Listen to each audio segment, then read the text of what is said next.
പിന്നെ ഇതേ മേളിലൊരു കമന്റ് കിടക്കുന്നുണ്ട്. ആ കമന്റ് ഇട്ട ആളോടാണ് ഞാൻ പറയുന്നത്, എൻ്റെ ശാപം നിന്റെ 10 തലമുറ അനുഭവിക്കും. കാരണം ഈ ശാപം നിന്നെ വിട്ട് പോകൂല. ഇന്നലെ നീ ഇത് പറഞ്ഞപ്പം എൻ്റെ കണ്ണീന്ന് കണ്ണീരല്ല പോയത്, ചോരയാണ് പോയത് കേട്ടോ. അപ്പം അതുകൊണ്ട് തന്നെ നമ്മൾ രാവിലെ സൈബർ സെല്ലിൽ വിളിച്ചിട്ടുണ്ടായിരുന്നു. അപ്പം സൈബറുകാർ കേസ് എടുത്തിട്ടുണ്ട്.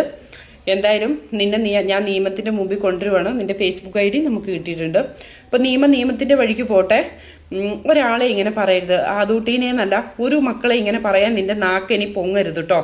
എടോ, ഒരു അമ്മ ഇതുപോലെ പറയണമെങ്കിൽ ആ അമ്മയുടെ മനസ്സ് എത്ര വേദനിച്ചിട്ടുണ്ടാവും, ആ അമ്മയുടെ ഹൃദയം എത്ര നൊന്തിട്ടുണ്ടാവും. ഒരു അമ്മ ഇങ്ങനെ പറയണമെങ്കിൽ കണ്ണുനീരിന് പകരം ആ അമ്മയുടെ കണ്ണിൽ നിന്ന് വന്നത് ചോരയാണെന്ന് പറഞ്ഞത്.